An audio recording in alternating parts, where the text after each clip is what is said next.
Dear students, Assalamu alaikum. I hope you would be safe and sound inside your homes.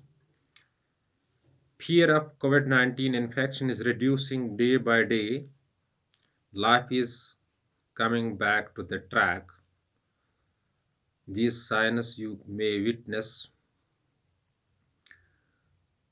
in at different, or we may say at different corners, but still pandemic is there.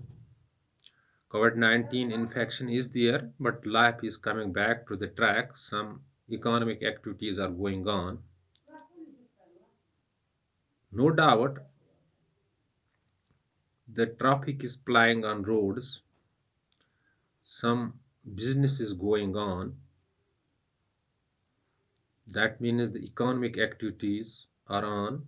Some shops are open, but pandemic is there. In these days of pandemic, no doubt if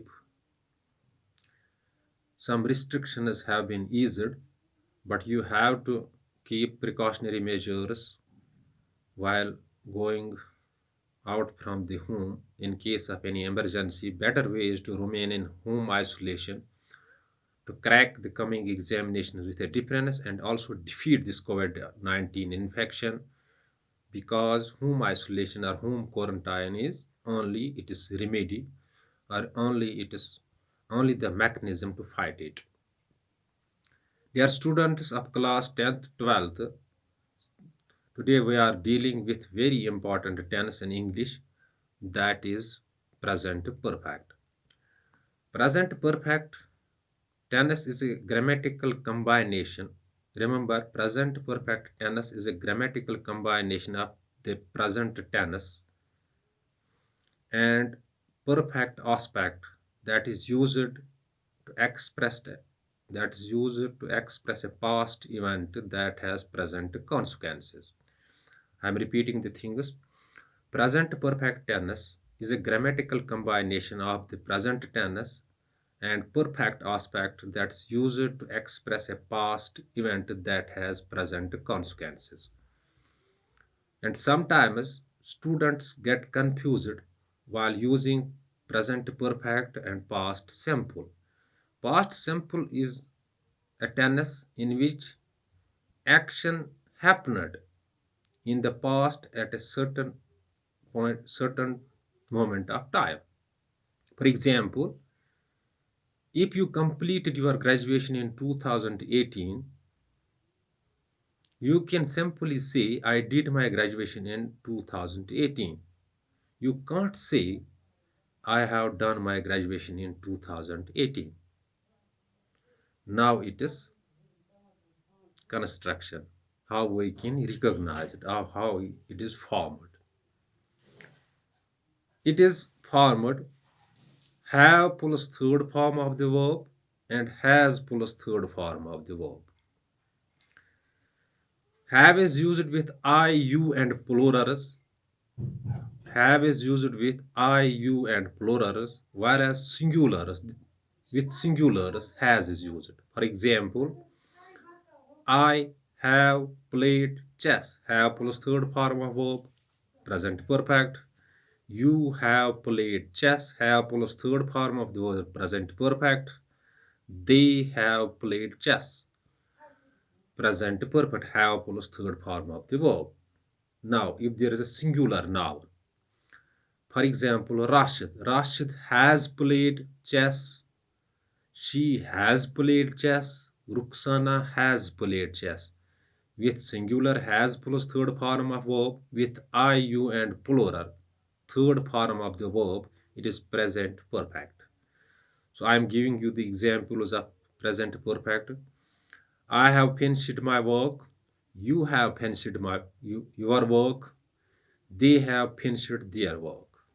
He has finished his work. She has finished her work. Rashid has finished his work. Has plus third form of the verb in case of singulars. Have plus third form of verb in case of I, you, and plurals. Dear students, so I have played cricket.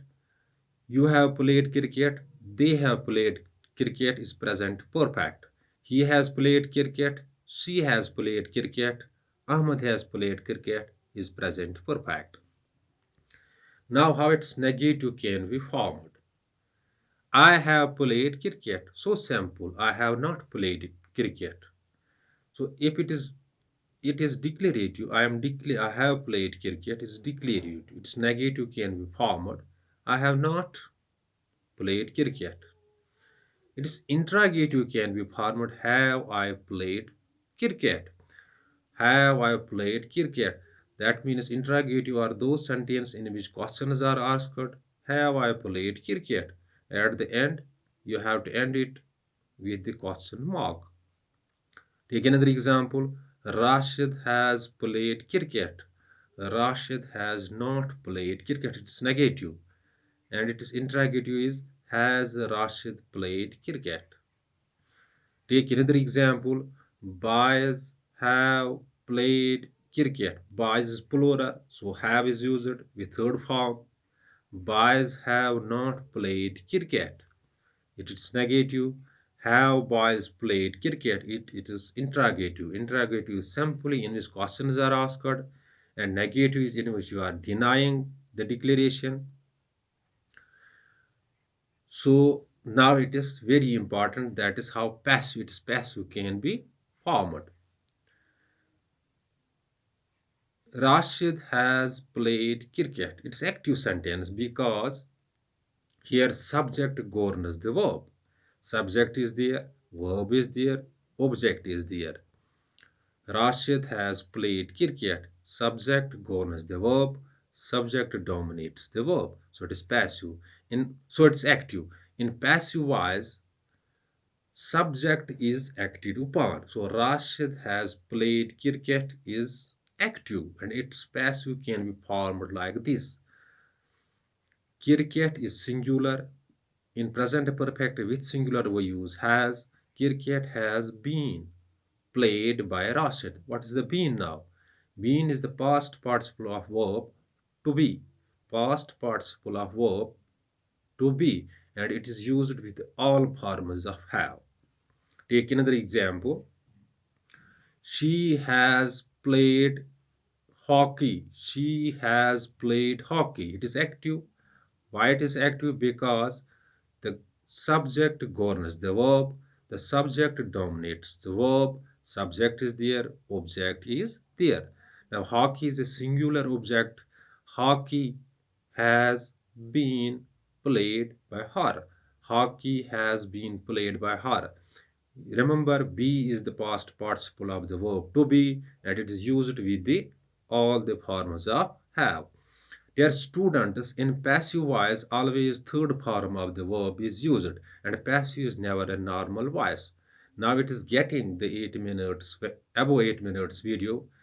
I will find difficulty in uploading it after capturing it because we are resting on 2G. And before leaving the class, I am advising you if any sort of confusion strikes your mind after watching this video, you can call me on 7006 671106 or WhatsApp me on the same number and your query or confusion shall be cleared if you post on my WhatsApp or you can post by calling me.